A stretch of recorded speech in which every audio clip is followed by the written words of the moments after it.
To be honest, I'm gonna censor this. One question I like to have, I want to ask, because right now, if anybody was to look at your page, right, your public social media pages, you are very transparent, Mhm. right? You don't you show that the final product looks easy, but you give snippets along the way, Mhm. right? You let it be known this is not easy. I'm struggling today. I'm doing, whatever the case may be, because there's a few lives that you did and you was just like, today is not the day. I'm struggling, I'm crying, I'm this, I'm that.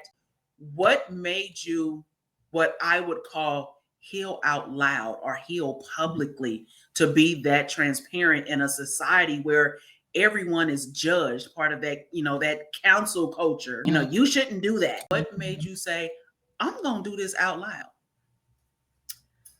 To be honest, I'm gonna censor this. I ran out of F's to give.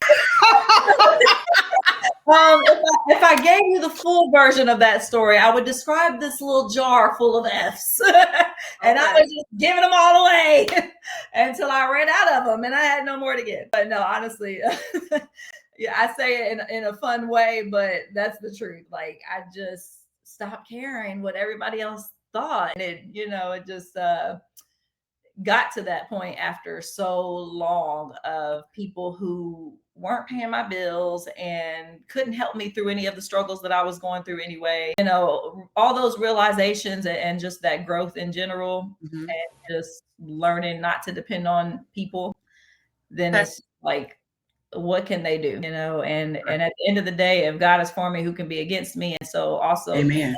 big thing about it is recognizing who's for me and who's got me. That's probably the hardest part of the journey to me is disconnecting from people and setting boundaries. That was a huge one because I was very much a people pleaser and cared what people thought too much. And Hmm. yeah, Hmm. that's eventually that broke to where I don't care at all anymore.